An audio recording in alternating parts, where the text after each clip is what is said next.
Bismillahirrahmanirrahim. Assalamualaikum warahmatullahi wabarakatuh. Apa kabar anak-anak ibu? Mudah-mudahan kamu dalam keadaan sehat walafiat. Tetap belajar seperti biasa.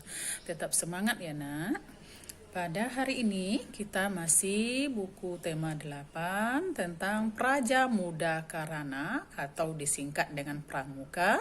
Pembelajaran 5. Ya nak ya, halaman 32.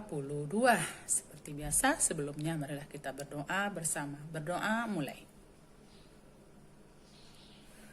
Berdoa selesai. Sebelum kita melanjutkan materi, kita lihat dulu apa tujuan pembelajaran kita pada pagi hari ini. Tujuannya ada 3. 1. Setelah mempelajari materi, siswa dapat menentukan atau menyebutkan macam-macam sudut. 2. Menunjukkan lambang pramuka beberapa daerah di Indonesia. 3. Dapat menyebutkan arti Bhinneka Tunggal Ika. Nah, anak-anak ibu, sekarang buka bukunya halaman 32.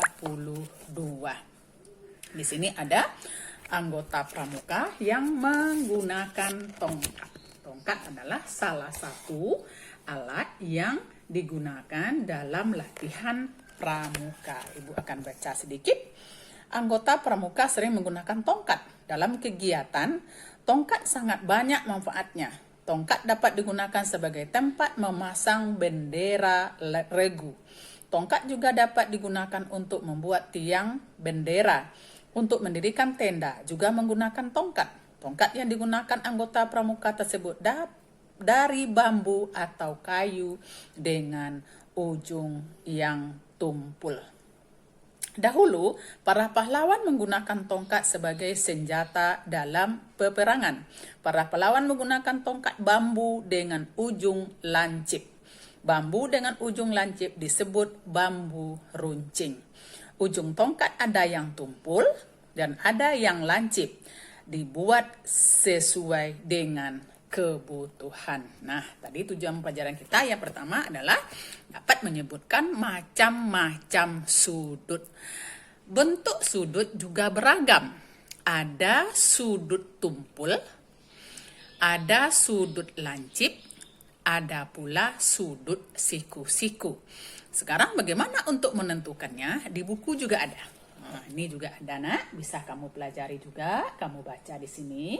Namun ibu juga akan mencontohkan dengan menggunakan tangan ibu. Sekarang kita luruskan tangan kita. Kita luruskan tangan kita seperti ini. Ini kalau hanya lurus seperti ini saja, ini namanya sudut lurus. Sekarang untuk yang kedua, ibu angkat tangan ibu lurus ke atas. Nah, ini ya. Ini lurus, ini juga lurus. Ini terbentuk juga sebuah sudut, namanya sudut siku-siku. Ini kan siku nih, jadi namanya ini sudut siku-siku. Kalau tangan ibu yang ke atas ini ibu gerakkan ke sini, seperti hormat, ini sudutnya kecil. Yang kecil ini disebut sudut lancip. Sekarang untuk yang keempat, tangan ibu dari sudut siku-siku tadi, ibu buka lebih lebar. Nah, seperti ini, lebih lebar seperti ini. Ini juga membentuk sebuah sudut, tapi sudutnya lebih besar. Sudut yang lebih besar dari sudut siku-siku disebut sudut tumpul. Itulah nak ya, peragaannya yang ibu berikan melalui tangan ibu. Jadi sudut itu ada sudut lurus, ada sudut siku-siku, ada sudut lancip, dan ada sudut tumpul. Nah, untuk lebih jelasnya, ini ada gambar. Nah, ini nak ya, ini ada gambar. Ini, kemudian di bawahnya ada nama-namanya. Tadi sudah ibu katakan juga. Kalau sudut siku-siku, sudutnya lurus, kemudian ditekuk lurus lagi, terbentuk sudut siku-siku. Kemudian kalau sudutnya kamu lihat lebih kecil, namanya sudut lancip. Kalau kita lihat sudutnya lebih besar dari sudut siku-siku, kita namakan sudut tumpul. Kalau lurus saja, kita namakan sudut lurus. Nah, dalam halaman 35 ini ada latihannya. Latihan ini kamu kerjakan sebagai latihan yang pertama. Tidak sulit loh nak. Satu, sudut siku-siku adalah, apa tadi definisi yang ibu sampaikan? Sudut lancip adalah, sudut tumpul adalah, sudut lurus adalah. Isi dengan kata-kata atau dengan kalimat. Nah, sekarang kita lanjutkan di halaman 36. 36 juga ada latihan. Yang kedua, ini ada gambar. Gambarnya juga kamu buat. Setelah kamu buat, kamu beri nama di bawahnya. Gambar yang pertama tuh sudut apa? Gambar yang kedua sudut apa? Gambar yang ketiga sudut apa? Gambar yang keempat sudut apa? Gambar yang kelima sudut apa? Kamu beri nama sendiri. Nah, selanjutnya halaman 37 ada ayo membaca. Ayo anak-anak ibu semangat terus baca bukunya agar ilmu kita semakin banyak, semakin bertambah setiap hari. Tahukah kamu lambang apakah itu? Ini ada lambang nih. Ada 5 lambang. Silahkan kamu lihat baik-baik. 1, 2, 3, 4, 5. Itu ada bacaannya juga pada lambangnya. Ternyata gambar tersebut merupakan lambang pramuka beberapa daerah di Indonesia.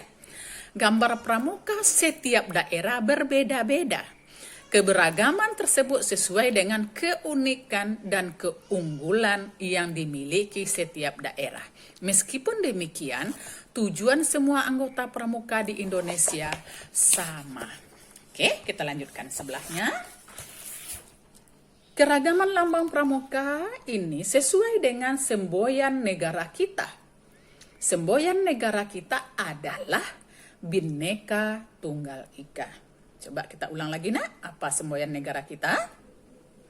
Yaitu Bhinneka Tunggal Ika. Anak-anak ibu sudah hebat semuanya karena rajin membaca.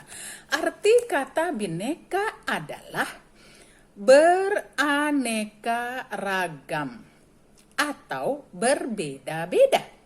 Kata tunggal berarti satu.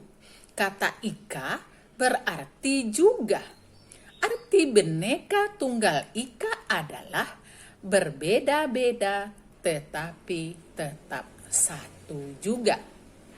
Nah, anak ibu baca kembali semboyan-semboyan ini apa artinya. Kemudian kamu lagi mengerjakan latihan, yaitu yang merupakan latihan yang ketiga pada hari ini halaman 38.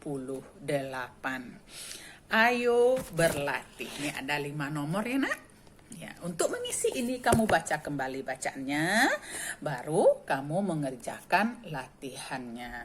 Dengan mengerjakan latihan ini, kamu akan lebih paham lagi tentang semboyan negara Indonesia. Demikianlah pelajaran kita pada pagi hari ini. Terima kasih atas perhatiannya. Ibu ucapkan Assalamualaikum warahmatullahi wabarakatuh.